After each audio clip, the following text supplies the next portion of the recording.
Le sermon sur la montagne contient la plus importante de toutes les prières, la prière du Seigneur. Conformément aux traditions esséniennes, la prière est le moment où l'on se met en phase avec les énergies spirituelles et cosmiques afin de se laisser baigner par toutes les sources d'énergie, d'harmonie et de connaissance. Par conséquent, la prière n'est pas quelque chose par le moyen duquel nous pouvons modifier ou influencer la divinité. La prière est quelque chose par le moyen duquel nous pouvons apporter un changement en nous-mêmes et nous mettre en harmonie avec toutes les lois et tous les pouvoirs supérieurs. Le grand maître essénien enseigna aux hommes à prier. Dans le 6e chapitre de l'Évangile selon saint Matthieu, il leur dit d'abord comment ne pas prier. Et lorsque vous priez, vous ne devez pas faire comme font les hypocrites. Ceux-ci aiment à prier debout dans les synagogues et au coin des rues, afin qu'ils soient vus des hommes. En vérité, je vous le dis, ils obtiennent ce qu'ils méritent. Mais vous, pour prier, entrez dans votre chambre, et quand vous aurez fermé la porte, priez votre Père en secret, et votre Père qui voit en secret vous récompensera à la lumière. Versets 5-6. Jésus voulait dire que la prière qui nous met en contact avec les lois et les forces supérieures est individuelle en nature. C'est une communion intérieure avec le Père. Ce n'est pas une manifestation de masse ou un acte public, c'est une expérience interne. La voix interne nous parle dans le silence. Le grand maître réaffirme ici que la vraie communion spirituelle s'établit au sein de petits groupes ou à l'occasion d'un commerce solitaire avec le Créateur. Ailleurs, dans les évangiles, Jésus dit que Dieu sera aussi présent là où 2 ou 3 hommes se réunissent en son nom. L'unité spirituelle de l'homme et de son Créateur est l'acte d'une seule personne ou d'un groupe restreint de personnes entre qui existe une affinité de pensée, de paroles et d'actions tournées vers Dieu. Mais pour prier, n'usez pas de vaines répétitions comme font les ignares, car ils croient qu'en parlant beaucoup, ils seront entendus. Verset 7. Le maître rejette par ces mots toutes les formules écrites, les rituels et les prières formelles et leurs répétitions automatiques. Conformément aux traditions esséniennes, toutes ces choses tendent à brider l'esprit et à rendre statique et formel ce qui est dynamique et immatériel. Tout ce qui prend place entre le Créateur et l'homme, entre le Père et le Fils, et qui les sépare l'un de l'autre, doit être rejeté. Ne soyez pas comme eux, car votre Père sait les choses dont vous avez besoin, avant que vous ne les lui demandiez. Verset 8. Ce qui précède est un nouvel avertissement. Nous ne devrions pas demander des choses spécifiques dans nos prières, parce que ce que nous pouvons demander, c'est la totalité de ce dont nous avons besoin. Nous pouvons demander le royaume, l'héritage qui est le nôtre et qui nous est donné par le Père. Lorsque nous posséderons le royaume, tout le reste viendra. Lorsque nous prions et que nous nous mettons en phase avec le plus grand pouvoir existant dans l'univers, qui est en nous et en qui nous sommes, alors tout nous est ouvert et tout nous appartient. Nous n'avons pas à limiter notre demande à une certaine sorte de besoin du moment, car votre Père sait les choses dont vous avez besoin avant que vous ne les lui demandiez. Notre Père sait que ce dont nous avons besoin, c'est le royaume des cieux. Il sait que tel est le trésor le plus cher, celui qui contient tout le reste. C'est cela qu'il va nous donner, et c'est quelque chose de beaucoup plus grand que tout ce que nous pouvons demander. Donc, si vous apportez votre offrande à l'autel, et si vous vous rappelez à ce moment que votre frère vous a offensé, laissez alors votre offrande devant l'autel et prenez ce chemin. Réconciliez-vous d'abord avec votre frère, puis revenez et faites votre offrande. Versets 23-24. Voici le conseil le plus important que nous donne le Maître. Lorsque nous prions, nos corps pensants et sensibles ne doivent pas être en discordance, et il faut éliminer tout ce qui est négatif et limité. C'est alors que nous atteindrons la perfection de la paix spirituelle, de l'harmonie dans les corps pensants et sensibles. Aucun courant inférieur de pensée ou de sentiment ne s'approchera de nous. Et c'est ainsi que l'on éliminera les conséquences possibles des pensées et des sentiments négatifs que nous avons eus dans le passé. En complet équilibre, en paix avec nous-mêmes et avec nos prochains, nous serons prêts à recevoir les pouvoirs et les sources d'énergie, d'harmonie et de connaissances les plus élevées. Nous serons capables de vibrer en complète harmonie avec la loi. Pour arriver à ce résultat, et tel est le sens caché de ce vers, chaque moment de notre vie doit être une prière, pas seulement le 7e jour de la semaine ou à certains moments de la journée. C'est à chaque seconde et à chaque minute de notre existence que nous devons être en phase avec l'infini. La paix et l'équilibre nous accompagneront tout au long de notre vie, et nous serons en permanence réceptifs à tous les pouvoirs supérieurs, les pouvoirs spirituels, cosmiques et éternels. C'est alors que nous serons dans une situation de réelle union avec notre Père et de réelle harmonie avec nos frères. Telle est la vraie signification de la prière. Comment vivre et travailler conformément à la loi? Comment établir la paix et l'harmonie avec nous-mêmes, avec la loi, le Créateur et avec nos prochains? Après nous avoir enseigné comment ne pas prier, Jésus nous donne la prière la plus classique dans l'histoire de l'humanité. Dans les livres esséniens, on l'appelle la prière du Fils au Père, et non pas la prière du Seigneur. Quelle en est l'interprétation essénienne? Notre Père. Tels sont les 2 mots les plus beaux jamais prononcés dans l'histoire de l'homme. Ils expriment la nature de la divinité et la place de l'homme dans l'univers mieux que les milliers de livres théologiques écrits au cours des siècles. Ils annoncent en effet la paternité de Dieu et la fraternité de l'homme, et ils établissent la relation qui existe entre Dieu et l'homme. Ces mots constituent le système théologique le plus simple et le plus clair qui soit, et sa validité est éternelle.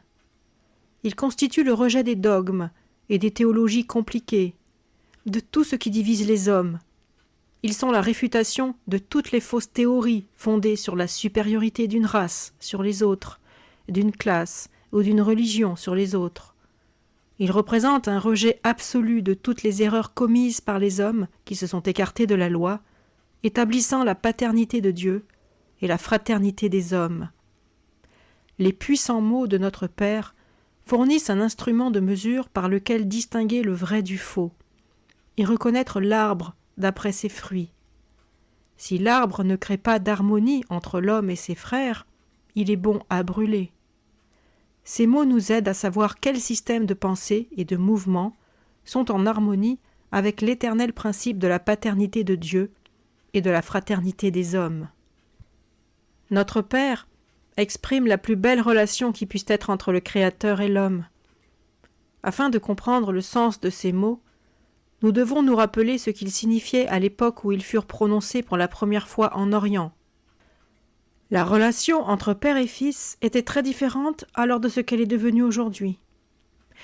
Dans notre civilisation actuelle, matérialiste et artificielle, la famille n'est plus l'unité qu'elle était dans les temps passés.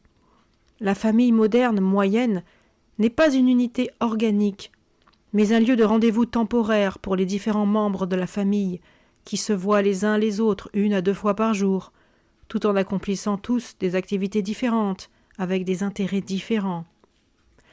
L'unité organique et dynamique de la famille, telle qu'elle existait dans le passé, s'est désintégrée au cours des siècles récents avec l'apparition de la civilisation technique.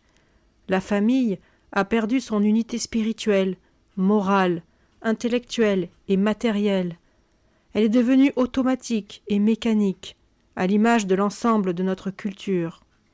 L'harmonie intérieure qui se trouvait autrefois dans le groupe familial a disparu. Dans les anciens temps, la famille était vraiment une telle unité, y compris en termes économiques. La Bible nous montre les membres de la famille travaillant et vivant ensemble, satisfaisant ensemble les besoins fondamentaux de la vie, étudiant ensemble les traditions morales et spirituelles des nations. Les fils apprenaient de leur père, ils travaillaient et vivaient à leur côté. Chaque jour, dans la maison, au jardin ou dans les champs de leur père, les fils apprenaient quelque chose de nouveau, que ce soit du point de vue matériel, moral, intellectuel ou spirituel. À cette époque, le père était le guide et le maître de la famille pour les affaires spirituelles et matérielles, du fait de son expérience de vie et de sa connaissance de la tradition. Il y avait donc une harmonie avec la loi, et celle-ci se réalisait de manière intégrale. Ainsi, lorsque le grand maître essénien voulut exprimer la nature de la divinité et la relation de l'homme avec le Créateur, il recourut au mot de Père. Par cela, il construit la figure du Père spirituel, du Père cosmique, de notre Père à tous, en tant que guide spirituel, moral, intellectuel et même matériel. Notre Père céleste veut que nous soyons parfaits comme il est lui-même parfait, car le Père céleste et son Fils sont un. Qui êtes au ciel. Notre Père, la loi, le Créateur, est au ciel, parce qu'il est le plus haut et le plus grand, parce qu'il est au-dessus de toutes les choses, parce qu'il est le trésor suprême. Il est impossible de se représenter notre Père avec des images appartenant au monde matériel et limité. Qui êtes au ciel évoque l'océan cosmique de la pensée, qui est au-delà du monde de la matière. Le Père céleste, qui est infini et éternel, ne peut être décrit dans les termes de ce qui est fini et temporaire, car notre Père est dans les cieux. Il n'est pas dans les dogmes formels des systèmes théologiques, ni dans les églises et les édifices, ni dans les formules limitées par lesquelles les hommes s'efforcent de réduire ce Père à des formes limitées. Le ciel est l'océan cosmique de la pensée, mais il est en même temps en nous-mêmes, car nous sommes présents à l'infini océan cosmique de la pensée, et ce dernier est en nous. Le royaume des cieux, donc, est en nous. Que ton nom soit sanctifié. Le nom du Créateur a toujours été réputé absolu, comme quelque chose d'impossible à exprimer par une définition limitée ou formelle, car il n'est pas de nom qui puisse donner le sens du Créateur. C'est pour cette raison que, lorsque les Esséniens des fraternités avaient besoin de nommer ou de symboliser le Créateur ou le Père, ils ne prononçaient pas son nom et demeuraient silencieux. Pour eux, le silence sans forme était la seule façon d'exprimer le Père et la voix interne avec laquelle il nous parle. Le silence contient tous les sons, tout comme le blanc contient toutes les couleurs. Mieux que toute autre chose, le silence exprime la relation entre le Créateur et l'homme, entre le Père et le Fils. Ton royaume arrivera. Le royaume, dans la tradition essénienne, est en harmonie avec la loi, ou, pour employer le terme araméen et hébreu, en paix avec la loi. Il représente la paix avec la loi et avec toutes les forces qui s'unissent à la loi dans l'univers spirituel et matériel. Dans sa totalité, le royaume est la paix aux 7 chemins. La paix dans le corps sensible, dans le corps pensant et dans le corps matériel. La paix avec la famille et avec la société. La paix avec la mère terrestre et le Père céleste. Il est en harmonie avec l'infini océan cosmique de la pensée et l'infini océan cosmique de la vie. Ce royaume nous est accessible à chaque fois que nous nous mettons en paix et en harmonie avec la loi. Lorsque nous parvenons à cela, nous avons tout, car si nous avons cela, tout le reste viendra. Il s'agit donc là de notre plus grand trésor, de notre bien le plus précieux. La plus importante de toutes les bonnes nouvelles que les Esséniens ont apportées au monde par les bouches de saint Jean-Baptiste, de Jésus et de saint Jean, c'est que le royaume est accessible. Que ta volonté soit faite sur la terre comme au ciel. La volonté divine existe dans les cieux comme une réalité toujours présente, éternelle et omnipotente, et elle est sur la terre comme une potentialité toujours présente. Cette potentialité peut se transformer en réalité à partir du moment où notre volonté recouvre la volonté divine, qui est absolue dans l'infini océan cosmique de la pensée. À l'instant même où nous cesserons de proclamer notre propre loi et que nous accepterons la loi divine, la différence entre le ciel et la terre disparaîtra. L'un des traits les plus importants de la doctrine essénienne est l'unité de la volonté divine et de la volonté humaine. Pour les Esséniens, il n'y avait rien de plus essentiel dans la vie que de réaliser cette unité. Le livre de la Genèse nous rapporte qu'une fois que toutes les choses vivantes eurent été créées sur la terre, Dieu réunit les animaux devant Adam, qui leur donna des noms. Depuis la création, l'homme donne des noms aux choses, ce qui veut dire aussi qu'il leur donne une réalité. L'homme, qui a la maîtrise de tout sur cette planète par le fait du pouvoir inhérent de son corps pensant et de son corps sensible, partage avec Dieu le pouvoir de donner de la réalité aux choses.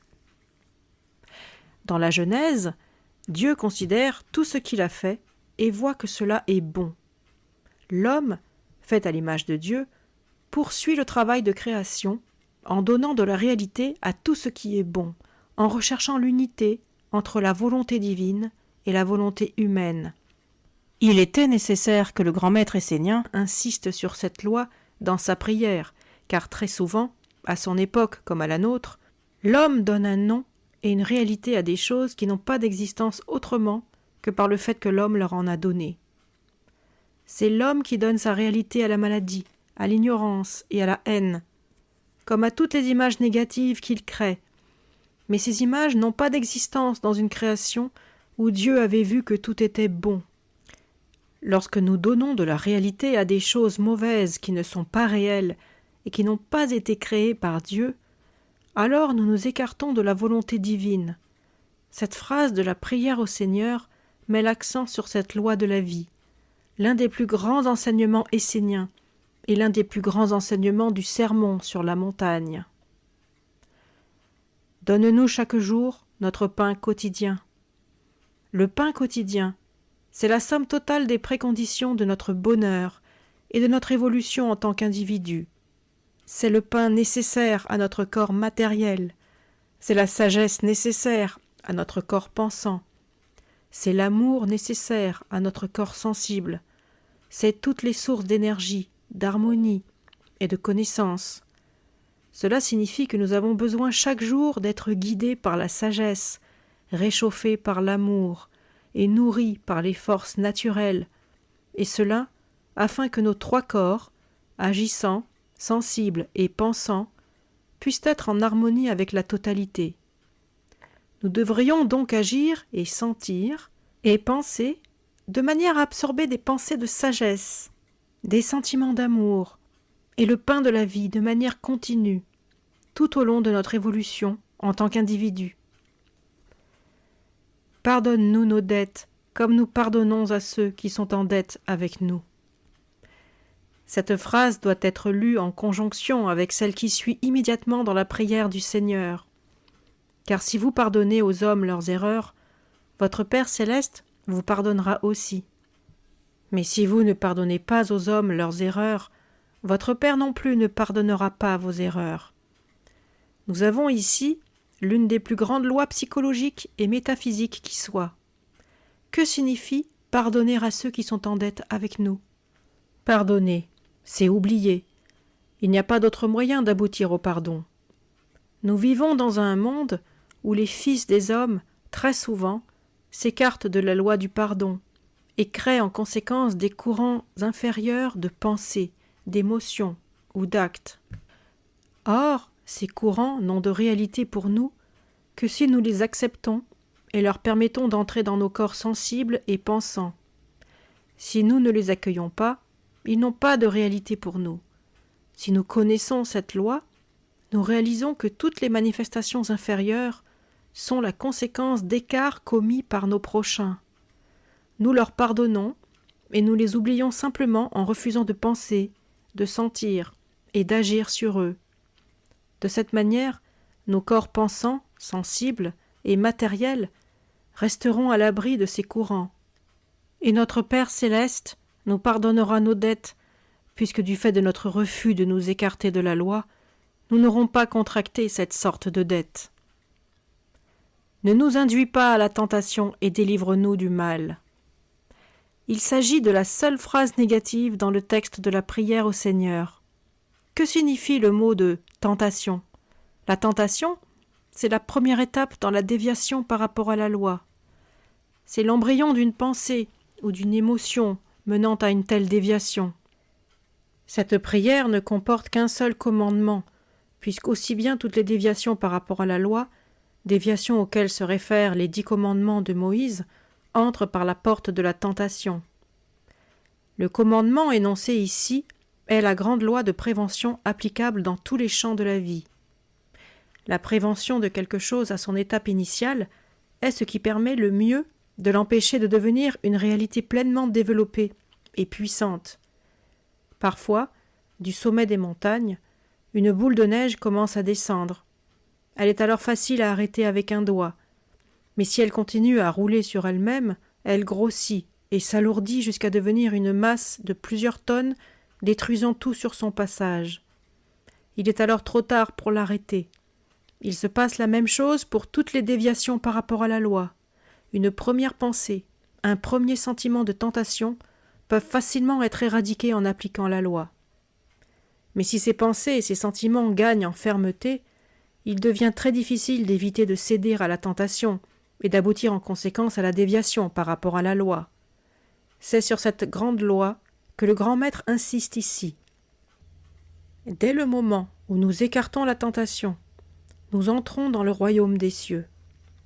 Dès le moment où nous cessons de dévier de la loi, nous coagissons avec elle et nous sommes en harmonie avec le royaume et avec toutes les forces de l'univers spirituel et matériel.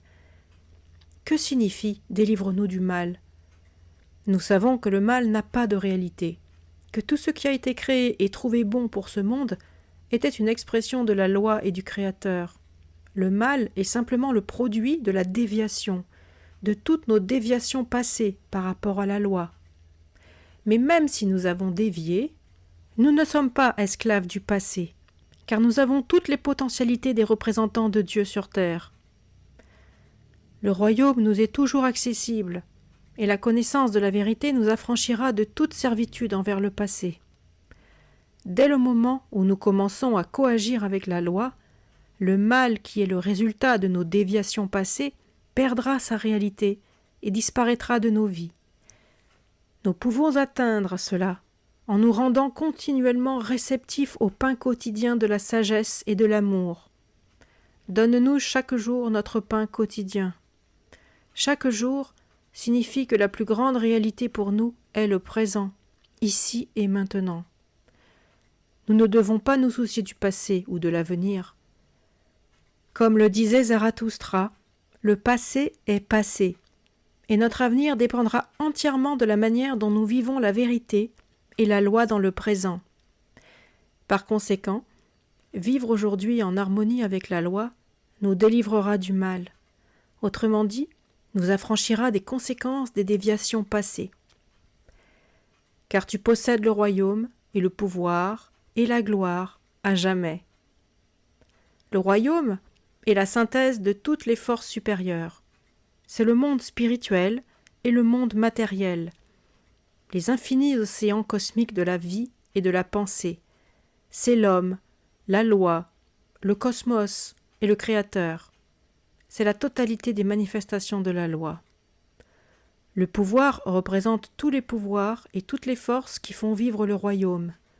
Les pouvoirs spirituels, les forces naturelles, le pouvoir de la sagesse, de l'amour et de la vie, la somme totale de tous les pouvoirs qui font vivre le royaume. Dans les écrits des anciens Esséniens et dans les paroles de saint Jean-Baptiste, de Jésus et de saint Jean, la gloire est toujours un attribut de Dieu, de la loi, du Créateur. Gloire à Dieu au plus haut des cieux, et pour les hommes sur la terre, paix et bonne volonté. La gloire, c'est le Créateur, c'est la loi, avec qui tous les pouvoirs agissent pour faire vivre le royaume. Le royaume est le pouvoir et la gloire, la totalité des manifestations de Dieu, la totalité des pouvoirs qui font vivre le royaume, et finalement la loi, le Créateur lui-même. Ces trois mots ensemble révèlent de manière concise la quintessence de l'enseignement essénien. À jamais. Ces deux mots sont les plus importants jamais écrits et prononcés. Ils signifient que la loi, le Créateur, Dieu, les forces spirituelles, cosmiques et naturelles, ainsi que l'univers spirituel et matériel dans son ensemble, sont éternels. Ils signifient que nous faisons partie de cette éternité, que nous faisons un avec la vie éternelle, que nous sommes la vie éternelle. Les mots « à jamais » sont la révélation à l'homme de la vie éternelle. Amen. Ce court mot possède deux significations. En araméen, la langue utilisée dans les fraternités esséniennes, Amen, a le sens exotérique de « et il doit en être ainsi ». C'est une affirmation finale, c'est la condensation de l'ensemble de la prière en un seul mot. Au niveau ésotérique, le mot est utilisé dans les écrits esséniens comme le symbole par lequel les maîtres esséniens de tous les âges cherchaient à exprimer la divinité. Dans sa signification ésotérique, Amen est la forme araméenne de l'ancien mot hindou Aum, qui comportait originellement 4 lettres, Aum. Chacune de ces 4 lettres représente une manifestation fondamentale de la loi, respectivement le pouvoir, l'amour, la sagesse et la vie éternelle. En remontant encore plus avant dans le temps, on retrouve ce mot dans le Zend-Avesta de Zarathustra, sous la forme Hachem Vohu, dont la signification est exactement la même que le mot hindou Aum et le mot essénien Amen. Les Esséniens utilisaient ces 4 lettres avec des modifications mineures suivant les époques, afin de représenter les manifestations de la loi, du Créateur. Le Créateur lui-même n'était exprimé que par le silence. C'est conformément aux grandes traditions esséniennes que le grand maître donné à l'humanité par les Esséniens conclut sa prière, la prière du Fils à son Père, par le traditionnel mot essénien « Amen ».